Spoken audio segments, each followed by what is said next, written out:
Poissons, bonjour. On va commencer tout de suite avec votre tirage relationnel du mois de mai et du début de la période de juin. Et nous ferons ensuite le tirage de vie émotionnelle, comme d'habitude pour les célibataires ou toute personne en recherche personnelle dans le domaine émotionnel. Allez, c'est parti. Et pour la présentation des tarots et les informations sur la chaîne, j'ai mis la séquence tout à la fin de la vidéo. Alors, quel va être l'arcane majeur qui va nous donner la tonalité du tirage relationnel pour vous les poissons sur le mois de mai et début juin. C'est parti.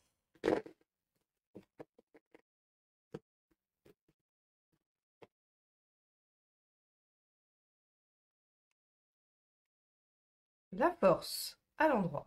Ça veut dire que vous allez probablement récupérer une certaine maîtrise dans la situation. Alors, soit vous arrivez à contenir vos émotions, à les, on va dire, à les équilibrer, à les maîtriser, soit vous retrouvez une position de force. Donc, on va aller voir un petit peu ce que ça veut dire en allant chercher l'état d'esprit du partenaire et le vôtre.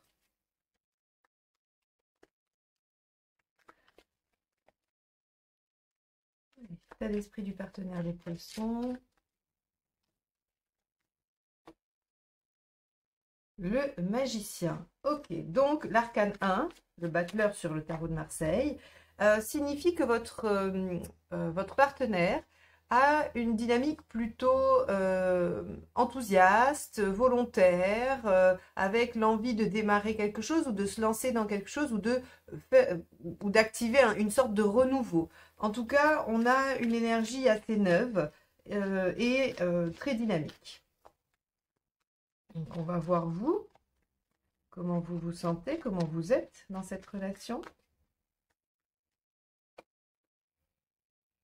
As d'épée, très bien. C'est aussi un 1. Alors, c'est une mineure, elle est moins puissante que l'arcane majeur, le magicien, mais on a quand même cette notion de nouveauté, d'innovation ou de renouveau. L'as d'épée a toujours, on va dire, une partie qui dit qu'on ne refait pas les mêmes choses qu'avant. C'est les idées nouvelles, c'est l'innovation, comme je disais. Donc, avec l'as d'épée, il y a votre envie de développer quelque chose de nouveau dans votre relation ou de développer cette relation qui est nouvelle si c'est quelqu'un qui vous intéresse, mais avec qui il n'y a pas de concrétisation. Quoi qu'il en soit, le thème sera un renouveau dans l'équilibre et dans la maîtrise ou un démarrage dans la maîtrise ou dans l'équilibre. Allez, on y va, on va voir ce qu'il y a à dépasser. Hop là.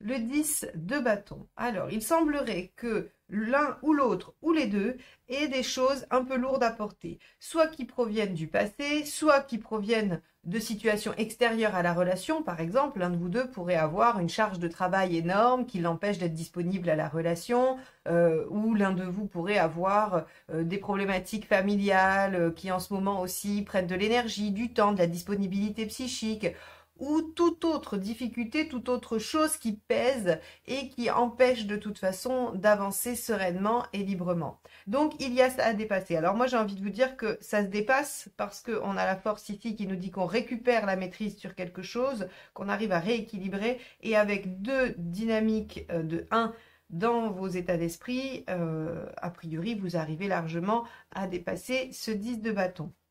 Alors, qu'est-ce qui va être aidant? Qu'est-ce qui va améliorer ce dépassement?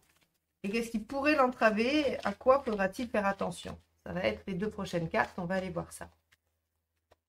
Alors, qu'est-ce qui pourrait aider ou accélérer le fait de déposer ce fardeau? L'empereur. Ok, la continuité, la persévérance, ne lâchez rien. Quoi que vous ayez commencé, il semble bon de continuer. L'empereur vous encourage à persévérer, à continuer, à rester fidèle à ce que vous avez mis en place. On est dans une continuité. Hein. On pourrait aussi dire, soyez ferme. Soyez ferme et ne cédez pas ou ne faites pas de compromis. Hein. L'empereur, il sait où il veut aller, il sait ce qu'il doit faire et il ne lâche pas. Alors, allons voir ce qui pourrait être entravant. Le 9 d'épée, que vous soyez trop stressé, trop inquiet, trop angoissé et que vous écoutiez trop les autres. Alors ça se relie un peu à l'empereur. Hein. Quand je vous disais l'empereur il ne cède pas, Le 9 d'épée, ici, il est souvent créé par les proches ou l'entourage qui viennent vous mettre des doutes, qui viennent poser des questions que vous ne vous étiez pas posées. Alors effectivement, parfois c'est bien, ça ouvre l'esprit, mais parfois ça crée de l'inquiétude alors qu'il n'y a pas lieu d'en créer. Donc ici, on voit que vous avez une dynamique tous les deux d'avancer, d'innover ou de créer un renouveau dans votre relation. Il y a des choses qui sont un peu lourdes à porter et qu'il va falloir lâcher. On vous dit ne lâchez, enfin, ne lâchez rien dans le sens où continuez vos efforts pour vous débarrasser de ça. Soyez ferme. Ne vous laissez pas influencer et surtout ne laissez pas les autres vous inquiéter. Si par exemple, vous voyez que pour obtenir ce renouveau avec votre partenaire, il va falloir aller au bout d'une situation, terminer quelque chose. Je ne sais pas, voilà, vous avez une super mission au travail qui vous prend beaucoup de temps. Eh bien, et que les autres vous disent oui, mais regarde, ton travail t'empêche d'être bien, t'empêche de te réaliser dans ta vie personnelle, peut-être que tu devrais changer, tu es fatigué, regarde tout ça. Si vous, votre travail, il vous plaît et que c'est passager, que vous êtes obligé de donner un grand coup de collier, que vous êtes obligé d'être très présent ou présente, mais que c'est passager et que ça vous plaît, eh bien, vous ne devez pas écouter les autres. Hein. Vous devez écouter ce que votre cœur vous dit. Si maintenant, effectivement, vous sentez que vous êtes proche du burn-out, que les choses ne vont pas bien dans votre travail, il sera peut-être temps de se poser la question. Mais c'est pas ce que nous dit le tirage ici. C'est que visiblement, c'est pas ça la question, puisqu'on vous dit que ce qui vous aide, c'est la ténacité, la persévérance et le fait de continuer vos efforts dans le sens que vous êtes en train de les faire aujourd'hui. Donc, on ne vous demande pas de changer radicalement d'optique. Hein, on ne vous demande pas d'abandonner, on ne vous demande pas de changer de méthode, on vous dit juste allez jusqu'au bout, déposez le paquet, hein, déposez ce qui vous pèse et ensuite, surtout, ne vous laissez pas déstabiliser par l'entourage. On va aller voir l'intention du partenaire.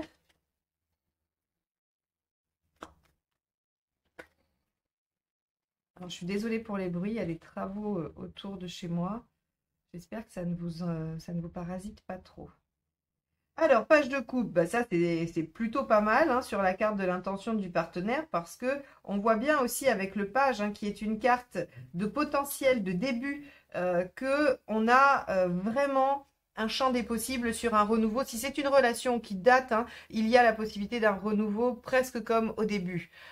Et si c'est une relation qui n'a pas démarré, là, si elle ne démarre pas sur ce mois-ci, je ne comprends rien. En tout cas, le partenaire est tout à fait disposé à démarrer les choses. Hein. Et en plus, avec amour, en suivant son cœur, en étant voilà, dans la communication, on a une très belle intention et une belle énergie chez le partenaire. Alors, vous, bah, vous aussi, regardez, As de Pentacle. Vous êtes en As d'épée, As de Pentacle. Donc là, en fait, vous reconnaissez tout le potentiel de la situation, mais il y a quelque chose qui doit se terminer, quelque chose qui doit oui, qui doit aller au bout. Alors, par exemple, hein, pour ceux qui auraient un partenaire qui est encore en relation, bah, peut-être qu'on vous dit de patienter. Voilà, on vous dit de patienter, de ne pas lâcher.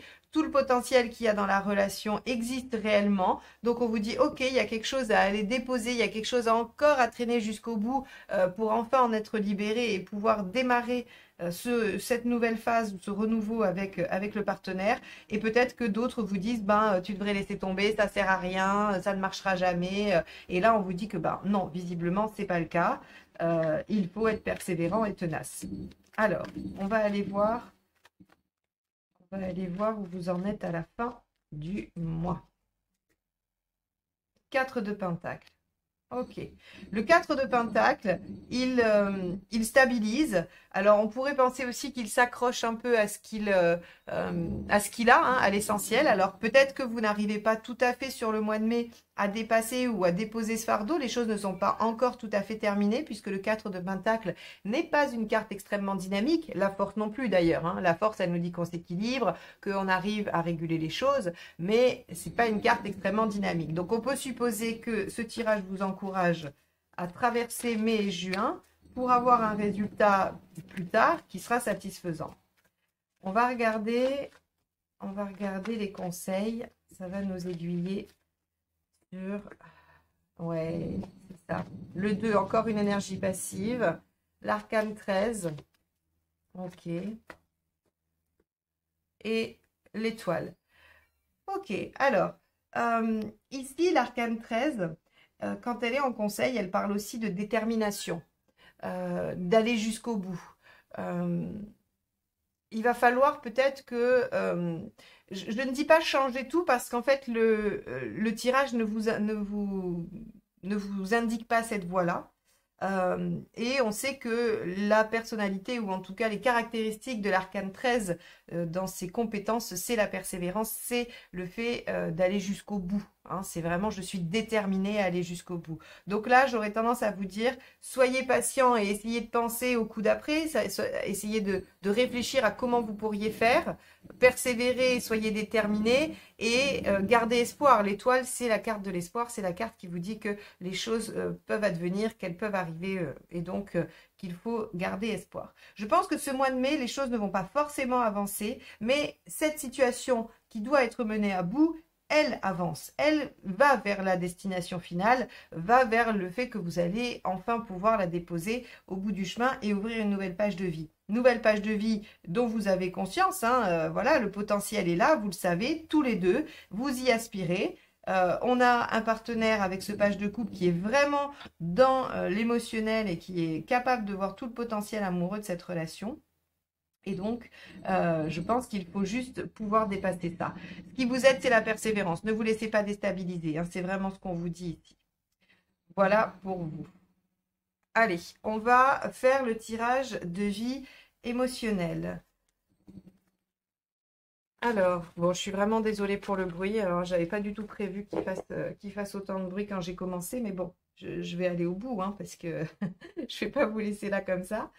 Alors, je rappelle que le 21 et 22 mai, je fais une formation sur les arcanes majeures inversées. Si vous souhaitez vous inscrire, n'hésitez pas à me contacter par mail. Et il y aura aussi en juin une formation sur les arcanes mineures. Donc, pour plus de renseignements, vous pouvez m'envoyer un mail. Je remercie également tous les abonnés à la chaîne, ceux qui sont là depuis longtemps et ceux qui sont là depuis moins longtemps. Et si vous souhaitez booster la chaîne, me montrer que vous aimez ces vidéos et que vous avez envie de m'encourager à continuer, eh bien, il est très simple de cliquer sur le petit bouton abonner, la clochette pour être averti et puis aussi le pouce en haut pour dire que vous aimez ces vidéos. Allez, c'est parti, on y va. Les poissons, vie émotionnelle.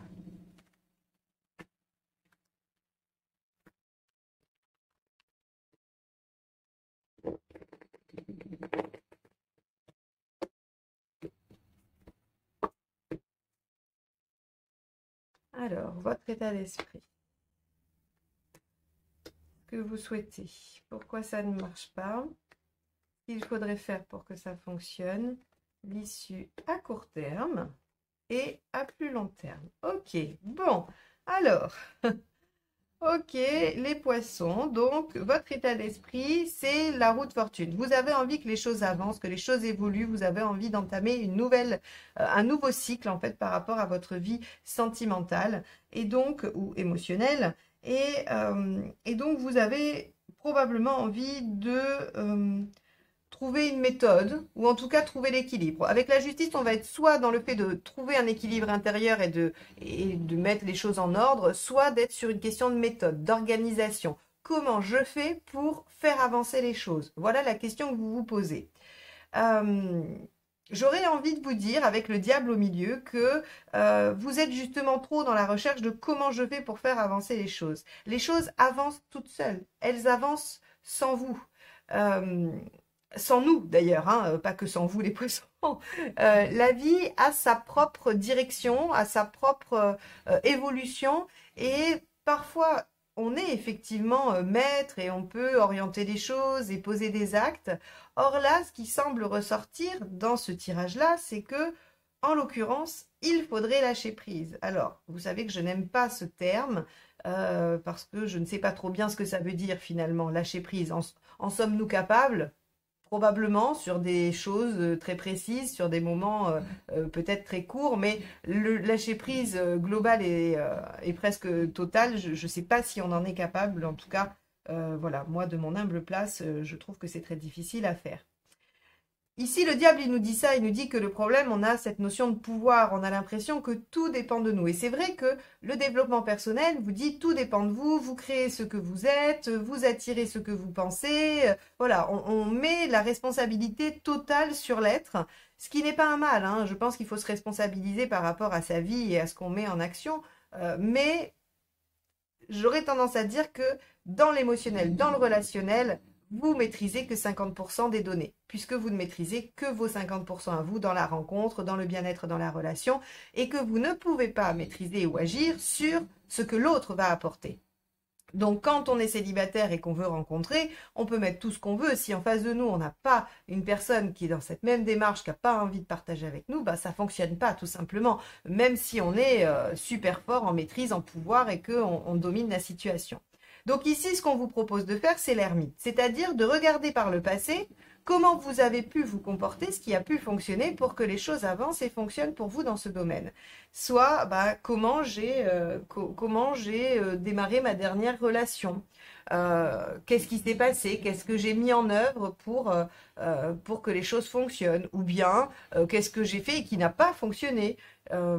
Quelles sont mes attitudes qui m'ont mené à l'échec? Ça, c'est votre part. Vous pouvez la faire, mais vous ne maîtrisez pas les choses. Ou en tout cas, vous ne maîtriserez pas la totalité des choses. Ici, la Maison Dieu, on va dire en avenir proche, nous indique que il va y avoir quelque chose de surprenant et d'inattendu pour vous. Et que peut-être que cette posture différente, où on va essayer de lâcher un peu le diable et où on va être un peu plus dans l'ermite, va provoquer quelque chose. Et là, pour le coup, c'est assez rigolo, parce que vous qui vouliez être en maîtrise, et encore une fois, pas de jugement négatif de ma part, parce que de toute façon, on nous parle à longueur de journée qu'il faut être en maîtrise des choses, eh bien vous qui étiez dans cette dynamique et qui voulez faire avancer les choses, vous allez vous retrouver soumis à une situation et donc vous n'aurez pas du tout la main là-dessus. J'aurais tendance à dire que c'est un événement positif, que c'est soit une rencontre, soit une amélioration, mais ça va vous déstabiliser parce que finalement, vous n'alliez pas le prévoir. Enfin, vous ne pouviez pas le prévoir, c'est le principe même de la Maison Dieu, hein, c'est-à-dire qu'on peut vous sortir la Maison Dieu et vous dire il va y avoir quelque chose d'inattendu. Mais ça reste de l'inattendu parce que de toute façon, on ne sait pas quoi. La Maison Dieu est toujours surprenante. Et on ne peut pas savoir quoi. Ou en tout cas, il n'est pas bon d'aller chercher à savoir quoi parce que sinon, ça lui enlève son caractère surprenant et donc la réaction qui va avec et qui est attendue. Donc, ici, on vous dit, si vous vous laissez un peu aller à la réflexion, à l'intériorisation et que vous essayez de comprendre plutôt que d'essayer de faire et de trouver une méthode, eh bien, il se peut que les choses se débloquent d'un coup, qu'il y ait une prise de conscience et qu'il y ait un événement un peu inattendu qui vous soumette plutôt que de vous mettre en position de domination ou de maîtrise, mais à mon avis, pour le mieux et pour que vous puissiez faire avancer cette roue. Parce que finalement, on est capable de générer que ce que l'on connaît. Donc, pour démarrer quelque chose de nouveau et d'innovant, c'est compliqué. Parce que comment générer du neuf et de l'inconnu si justement ce n'est pas quelque part connu de nous? Donc voilà, c'est pour moi le signe que cette force inversée, elle est plutôt sur le côté positif, où elle vous dit, oui, vous n'allez pas être en maîtrise de la chose, mais laissez-vous surprendre, laissez-vous divaguer avec cette situation, donc soit une rencontre, soit une guérison, soit un changement de comportement au niveau émotionnel, vous verrez bien. Mais en tout cas, voilà, c'est quelque chose qui vous portera bien plus et qui vous permettra d'avancer bien plus que ce que vous essayez de mettre en œuvre ou de maîtriser aujourd'hui dans votre vie émotionnelle. Voilà pour vous les poissons. J'espère que ce tirage vous aura donné quelques pistes, quelques axes de réflexion. C'est son seul objectif, il n'a pas d'autre prétention que celle-ci. Si vous voulez avoir le détail des jeux que j'utilise et quelques informations, c'est juste après. Et sinon, je vous dis à très bientôt pour de nouvelles guidances. Bye bye. Alors, pour ces différents tirages, j'ai utilisé le portail des 12 d'Alias Kay pour les cartes signes qui se trouvent ici. J'ai utilisé également les arcanes majeures du tarot de Marseille, de chez Grimaud, le basique. Pour le tirage relationnel, on a utilisé le Mermaid Tarot de Lesa Robertson, illustré par Julie Dillon. Et j'ai pris les arcanes majeures du tarot de Marseille revisité par Frédéric Agide pour le tirage de vie émotionnel. Si vous souhaitez vous les procurer, je pense qu'ils se trouvent dans toutes les librairies ésotériques, voire même peut-être les librairies classiques qui ont un rayon développement personnel. Concernant ce que je vous propose, il y a une session de formation qui se fait sur le mois de mai, le 20 et 21 mai, je crois, en tout cas sur le week-end du 21 mai. Vous pouvez aller voir sur mon site, il y a le lien juste en dessous de la vidéo. Vous pouvez aller voir les modalités d'inscription, les tarifs, ce que je vous propose. Et si vous souhaitez vous inscrire, eh bien n'hésitez pas à m'envoyer un message. Ce sera avec plaisir que je vous accueillerai dans ce groupe dans lequel il reste encore quelques places. Je vous propose aussi des guidances personnalisées, comme je le disais au milieu de la vidéo. Donc n'hésitez pas également à aller voir sur mon site de réservation pour trouver le créneau qui vous convient, la durée de séance qui vous convient. Et je serai ravie de vous avoir en guidance personnalisée. Voilà pour ce mois-ci. J'espère que vous avez apprécié les guidances et que vous apprécierez aussi que je mette la présentation à la fin pour vous laisser le choix ou non de la regarder. Et comme ça, les vidéos commencent directement sur vos tirages. Je vous souhaite un excellent mois de mai et un bon début de mois de juin. Et je vous retrouve très vite pour les guidances générales. À bientôt. Bye bye.